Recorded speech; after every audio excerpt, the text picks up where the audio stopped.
Hello everyone, সবাই কেমন আছো? নিশ্চয়ই সবাই ভালো আছো। তোমরা সেকেন্ড সেমিস্টারের এক্সামের পর নিশ্চয়ই বসে নেই। রেজাল্টের ওয়েট করার আদৌ দরকার নেই। তোমাদের সেকেন্ড সেমিস্টারের অর্থাৎ ক্লাস 11-এর রেজাল্ট স্কুলে করবে, সেটা হয়তো খুব একটা চাপের হবে না। সবাই পড়াশোনা শুরু করে দাও, কারণ থার্ড সেমিস্টারে তোমাদের ম্যাক্সিমাম নাম্বারটা কিন্তু তুলে নিতে হবে। এমসিকিউ এক্সাম, এখানে যত কোশ্চেন, একটা থিওরি কমপ্লিট করার পরে যত কোশ্চেন অ্যান্সার প্র্যাকটিস করবে তত তোমার ইনডেপথ নলেজ বাড়বে, তুমি ভালো কিন্তু স্কোর করতে পারবে। তো এক্সাম প্রিপারেশনের জন্য আমরা এমসিকিউ টুল তৈরি করে দিয়েছি। আমরা এই টপিক ধরে ধরে যখন সব টপিক গুলো কভার হবে, সঙ্গে সঙ্গে তার কোশ্চেন অ্যান্সার এক্সপ্লেনেশন সবই কিন্তু তোমরা আমাদের স্মার্ট এমসিকিউ প্র্যাকটিস টুলে পেয়ে যাবে। যাই হোক, থার্ড সেমিস্টারের আমরা কেমিস্ট্রি আজকে শুরু করব। ফিজিক্স অলরেডি সন্তু স্যার শুরু করে দিয়েছেন, প্রায় একটা চ্যাপ্টার স্যারের শেষ হতে যায়। তোমরা প্লে লিস্টে গিয়ে চ্যানেল ভিজিট করে ফিজিক্সের প্লে লিস্টে কিন্তু থার্ড সেমিস্টারের ফার্স্ট চ্যাপ্টারের কিন্তু সমস্ত ভিডিওগুলো পেয়ে যাবে। তো এই ভিডিও দিয়ে আমি শুরু করছি তোমাদের থার্ড সেমিস্টারের ফার্স্ট ইউনিট পদার্থের তরল অবস্থা চ্যাপ্টারটি। এই চ্যাপ্টারে কিন্তু তোমাদের 8 নাম্বার তোমরা পাবে। এখান থেকে 8 নাম্বারের কোশ্চেন আসবে। এখান থেকে 8-এর 8 স্কোর করা খুব একটা কঠিন নয়। দেখো, এই চ্যাপ্টারটা বড় চ্যাপ্টার, কিন্তু এই চ্যাপ্টারটা আবার বলতে গেলে দুটো চ্যাপ্টারের যোগ করে তৈরি হয়েছে। তোমাদের যে পুরোনো সিলেবাসে দ্রবণ বলে একটা চ্যাপ্টার ছিল, আর সারফেস কেমিস্ট্রি অর্থাৎ পৃষ্ঠতলের রসায়ন, এই দুটো চ্যাপ্টারকে একসঙ্গে করে করা হয়েছে। তো আমাদের মেন একটু কঠিন লাগবে এই যে দ্রবণের পার্টটায় কিছু নিউমেরিক্যাল যে অংশগুলো আছে, একটু প্র্যাকটিস করলে একটু ক্যালকুলেশন একটু বড় হয়, একটু একটু দেখে শুনে যদি ক্যালকুলেশন করো অঙ্কগুলো হয়ে যায়। আর পৃষ্ঠতলের রসায়ন তো এটা একটা ভালো নোট হলেই এখান থেকে তোমরা পুরো স্কোরটা কিন্তু করতে পারো। দ্রবণ চ্যাপ্টারের যে প্রথমে যে আমাদের প্রাইমারি যে বিষয়গুলো রয়েছে সেগুলো কিন্তু আমাদের এগুলো নিউমেরিক্যাল করতে বা অনেক প্রশ্নের উত্তর করতে কিন্তু এই কনসেপ্ট গুলো লাগবে। এটা ক্লাস 11-এও একটু কিন্তু তোমাদের করানো হয়েছিল। 11-এ না জানি তোমরা খুব একটা ভালো করোনি, কিন্তু এখানে একবার দেখে নাও। দেখো, দ্রবণের মাত্রা, কনসেন্ট্রেশন অফ সলিউশন, দ্রবণের মাত্রা বা দ্রবণের শক্তি যাই বলতে পারো। তো ব্যাপারটা কি, দ্রবণের মাত্রা বা দ্রবণের শক্তি ব্যাপারটা এটাই যে আমরা যে বলি যে লঘু দ্রবণ, ঘন দ্রবণ বা গাঢ় দ্রবণ, এটা কিসের ভিত্তিতে? নিশ্চয়ই ওই দ্রবণে দ্রাবকটা বেশি আছে। এই বিষয়টা নিশ্চয় তোমরা জানো যে একটা দ্রবণ দ্রাব্য আর দ্রাবক নিয়ে গঠিত হয়। ওকে, দেখো, আর নিশ্চয় তোমরা জানো যে দ্রাব্য যেটা সেটা সর্বদা কম থাকে, দ্রাব্যটা কম থাকবে আর দ্রাবকটা কি বেশি থাকে। একটা দ্রবণের মধ্যে দ্রাবক পার্টটা বেশি থাকে আর দ্রাব্য পার্টটা কম থাকে। তো এটা মিশে থাকে, দ্রাব্য পার্টটা দ্রাবকের মধ্যে মিশে থাকে। ধরো এই যে ধরো এখানে দেখো, ছবিতে দেখো, এইখানে যে এটা একটা দ্রাবক যেটাকে আমরা সলভেন্ট বলছি। তো সেই দ্রাবকের মধ্যে আমরা সলিউট, সলিউট অর্থাৎ দ্রাবক, ফোঁটা ফোঁটা অ্যাড করছি। এই মিলে কি দুটো মিলে দেখো আমাদের একটা দ্রবণ হয়েছে। তো এই প্রসঙ্গে একটা কথা বলে নি, তোমরা কিন্তু পরে এটা নিয়ে যাতে গন্ডগোল না হয় আমি এখানেই বলে দিচ্ছি। দেখো, ব্যাপারটা হলো যে আমি বললাম এখনই যে একটা দ্রবণের মধ্যে দ্রাবক এবং দ্রাবক থাকে। ওকে, একটা দ্রবণ দ্রবণ মানে এই দুটো অংশ নিয়ে গঠিত। এবারে এখানে কিন্তু নোটেশন কিন্তু তোমাকে এখন থেকে একবার মাথার মধ্যে ঢুকিয়ে নিতে হবে। নোটেশনটা বোঝা একেবারে সহজ। একটা যদি মেমোরি ট্রিক বলা যায়, দেখো দ্রাবকটা বেশি, একটা দ্রবণের মধ্যে দ্রাবকটা বেশি, তাই তার কথা যখন আসবে সেটাকে আমি 1 নম্বর ভাববো। আর দ্রাবটা যেহেতু কম তাকে 2 নম্বর ভাববো, যে বেশি তাকে তো 1 নম্বর ভাববো। এবারে যখন আমি দ্রাবকের ওজনের কথা, ধরো কোথাও দ্রাবকের ওজনের কথা বলা হচ্ছে, তাহলে আমি নোটেশনটা কি ইউজ করবো? W1। দ্রাবের ওজন তাহলে কি? দ্রাবের ওজন কিন্তু W2। তাহলে এই যে তোমরা যেন গুলিয়ে না ফেলো, এটা কিন্তু অঙ্ক করতে গুলিয়ে ফেলো, তাই এখন থেকে আমি কিন্তু বলে দিচ্ছি। ধরো দ্রাবক আণবিক ভর, আণবিক ভরকে আমরা এম দিয়ে প্রকাশ করি না, মলিকুলার ওয়েট ফর এম। তাহলে এখানে M1 মানে কিন্তু সেটা দ্রাবকের আণবিক ভর বোঝাচ্ছে। আর দেখো M2, তার মানে সেটা দ্রাবের আণবিক ভর বোঝাচ্ছে। ওকে, ধরো এখানে আমি বললাম N1 মানে কি? দ্রাবকের মোল সংখ্যা বোঝাচ্ছে, মোল সংখ্যা N দিয়ে প্রকাশ করি। আর দ্রাবক মোল সংখ্যা নিশ্চয়ই N2 দিয়ে প্রকাশ করব। তার মানে এই যে টু ব্যাপারটা, আরো আমরা দেখবো যে মোল ভগ্নাংশ, এই ব্যাপারটাও আমি এখানে করব, এখানে আলোচনা হবে। তবু আমি বলে দিচ্ছি মোল ভগ্নাংশকে আমরা এক্স দিয়ে প্রকাশ করি, পরে এগুলো নিয়ে আলোচনা করব। আর তাহলে x2। এই যে ব্যাপারগুলো যেন তোমাদের মাথার মধ্যে থাকে, আমি যখন কোনটা 1 কোনটা 2 এটা যেন আবার তোমরা গুলিয়ে না ফেলো। আশা করি তোমরা ব্যাপারটা বুঝতে পারলে। দ্রবণের মাত্রা বলতে তাহলে আমরা কি বুঝি? না, একটা নির্দিষ্ট পরিমাণ দ্রবণ বা দ্রাবকে, দেখো কোনো কোনো ক্ষেত্রে আমরা নির্দিষ্ট পরিমাণ দ্রাবকের ক্ষেত্রেও নেব, আমরা কার ক্ষেত্রে নেব সেটা পরে আসছে, কিন্তু বেশিরভাগ ক্ষেত্রে আমরা একটা নির্দিষ্ট পরিমাণ দ্রবণে কতটুকু দ্রাব্য আছে তার পরিমাপটাকে বোঝায়, সেটাই কি দ্রবণের মাত্রা। দ্রবণের মাত্রা বা দ্রবণের শক্তি বা কনসেন্ট্রেশন অফ সলিউশন বলতে কি বোঝায়? যে একটা দ্রবণের মধ্যে কতটা পরিমাণ দ্রাব্য আছে সেটাকে বোঝায়, তাই তো, সলিউট কতটা আছে। অর্থাৎ সহজ কথায় বললে কি, যে দ্রবণের মাত্রা বলতে দ্রবণের গাঢ়ত্ব বা শক্তিটাকে প্রকাশ করার পদ্ধতি। ওকে, দেখবে দ্রবণের শক্তি প্রকাশ করার জন্য আমরা 7টা পদ্ধতি রয়েছে। দ্রবণের শক্তি বা দ্রবণের মাত্রা এই বিষয়টাকে প্রকাশ করার জন্য 7টা উপাদান রয়েছে। আমরা 7টা পদ্ধতির মধ্যে কোনো পদ্ধতি উষ্ণতা নির্ভরশীল, আবার কোনো পদ্ধতি উষ্ণতা নিরপেক্ষ। ওকে, তাহলে চলো আমরা এক এক করে এবারে দেখে নেব যে দ্রবণের মাত্রা প্রকাশ করার জন্য পদ্ধতিগুলো কি কি আছে। প্রথমে আমাদের একেবারে গতানুগতিক যে পদ্ধতি সেটা কি, পার্সেন্টেজ অফ স্ট্রেংথ, শতকরা মাত্রা। আমরা এটা তো এই শতকরার যে ধারণা আমাদের সবারই আছে। শতকরা বলতে আমরা 100-র মধ্যে কতটা আছে, 100 ভাগের মধ্যে কোনো একটা পরিমাণ কত আছে, সেটাই তার শতকরা মাত্রা। তাহলে এখানেও আমরা সেরকম দ্রবণের ক্ষেত্রেও ধরো আমি বললাম যে প্রতি 100 ভাগ দ্রবণে যত ভাগ দ্রাব্য দ্রবীভূত থাকে তাকে শতকরা মাত্রা বলে। একেবারে সিম্পল, যে 100 ভাগ দ্রবণে কত ভাগ দ্রাব্য দ্রবীভূত আছে সেটাই কি শতকরা পরিমাণ। এক্স ভাগে ওয়াই ভাগ আছে, তাহলে 1 ভাগে কত আছে, 1 ভাগে নিশ্চয়ই বুঝতে পারছো যে ওয়াই বাই এক্স ভাগ, তাহলে 100 ভাগে কত, তাহলে 1 ভাগে যদি ওয়াই বাই এক্স হয় তাহলে 100 ভাগে নিশ্চয়ই এটা গুণ হয়ে যাবে 100 ভাগে, তাহলে ওয়াই বাই এক্স ইন্টু 100। তাহলে এইটাই কি তার শতকরা, 100 ভাগের মধ্যে যত ভাগ সেটাই কি তার শতকরা মাত্রা। তাহলে দেখো এই যে আমরা ট্রিক অফ রিমেম্বার, এইটা কি সলিউট, দেখো এইটাই কি আমরা এই যে ওয়াইটা কি সলিউট অর্থাৎ দ্রাবক। ওকে, দ্রাবক। আর এক্সটা কি, এই যে ওয়াই বাই এক্স বলেছি, এক্সটা নিশ্চয়ই দ্রবণ, সলিউশন। দেখো এক্স, তাহলে এটা ওয়াই, এটা এক্স, তাহলে Y by X. Okay, into কি 100, ইন্টু কি এটা ইন্টু 100।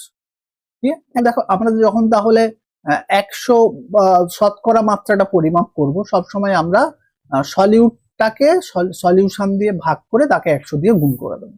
দেখো সলিউটের পরিমাণটাকে আমরা কি করছি, সলিউটের পরিমাণটাকে সলিউশনের পরিমাণ দিয়ে ভাগ করে 100 দিয়ে গুণ করে দেবো, তাহলে সেটা আমরা শতকরা মাত্রা পেয়ে যাব। দেখো এবারে এখানে কিছু ব্যাপার আছে। ধরো আমি এখানে যে বললাম যে প্রথমে আমরা দ্রাবক, ওকে, তারপরে দ্রবণের পরিমাণ, দ্রাবের পরিমাণ, হ্যাঁ পরিমাণ, দ্রাবের পরিমাণ বাই কি বললাম, দ্রবণের পরিমাণ ইন্টু 100। ওকে, ক্লিয়ার। এবার এই পরিমাণটা আমরা কোন এককে নেব, তার তো একটা একক থাকবে। তো সেই এককের বেসিসে আবার আমরা শতকরা মাত্রাটাকে 3টে ভাগে ভাগ করতে পারি। এক কি, যখন ধরো দুটোই পরিমাণ আমরা ওজনে নেব, দেখো ওয়েট, ওজন ফর, দেখো ওয়েট ফর ডব্লিউ, তাহলে ওয়েট দুটোই ওজন যখন ওয়েটে নেব, বা মানে ধরো দুটো গ্রামে নেব, আমি দ্রাবের পরিমাণটাও গ্রামে ভাবলাম, দ্রবণের পরিমাণটাও গ্রামে ভাবলাম, তাহলে সেক্ষেত্রে আমরা সাধারণত গ্রামই ভাবি, বুঝলে, আমরা সাধারণত ওয়েট বলতে আমরা এখানে মানে গ্রামটাই নেই। তাহলে ধরো দুটোই যখন আমি গ্রামে নেব তখন যেটা হবে, তখন আমরা সেই শতকরার যে মাত্রাটার পদ্ধতিটা কি বলবো, ডব্লিউ বাই ডব্লিউ, তোমাকে লেখা থাকবে ব্র্যাকেটে। মানে কিরকম, ধরো একটা এক্সাম্পল দিয়ে বলা আছে যে ধরো বলা আছে 10% NaCl, এখানে ব্র্যাকেটের মধ্যে দেওয়া আছে এইটা এই ঘরে আছে, অর্থাৎ তোমাকে বলে দিল 10% NaCl অ্যাকোয়া মানে এটা নিশ্চয় জলীয় দ্রবণ। ওকে, এটা তোমাকে 10% বলার পরে এখানে একটু আবার ব্র্যাকেটে লিখে দিল কি, অবশ্যই তোমাকে বলে দেবে ডব্লিউ বাই ডব্লিউ। তাহলে এটার অর্থ কিন্তু কি হবে না, দুটোই তাহলে মানে এখানে দ্রাবের পরিমাণ ও দ্রবণের পরিমাণ দুটোই আমাকে গ্রামে নিতে হবে। তাহলে আমি বলবো কি 100 গ্রাম দ্রবণে 10 গ্রাম NaCl আছে, এই ব্যাপারটা কিন্তু বুঝিয়ে যাবে। দেখো তাহলে এই যে W/W তে যখন আমরা যদি শতকরা মাত্রা নির্ণয় করি, কোনো তোমাকে বলা হলো যে দ্রাবের পরিমাণ অর্থাৎ সলিউটের পরিমাণটা বলে দিল, মাসটা বলে দিল গ্রামে, ওকে, আর এখানে সলিউশনের মাসটা বলে দিল গ্রামে, তাহলে দুটোকে বাই করে এই 100 দিয়ে গুণ করে দিলে কি আমার W/W শতকরা মাত্রাটা বেরিয়ে যাবে। একই রকম 2 নম্বরে V/V, ভলিউম বাই ভলিউম, অর্থাৎ দুটোই যদি আমরা ml এ নিই, আমরা সাধারণত ml এই কিন্তু নিই, ওকে, আমরা ভি অর্থাৎ লিটারে নেব না, এখানে আমরা 100 ml এর সাপেক্ষে কত ml দ্রাব আছে সেটা বলা হবে। দেখো volume of solute by volume of solution into 100।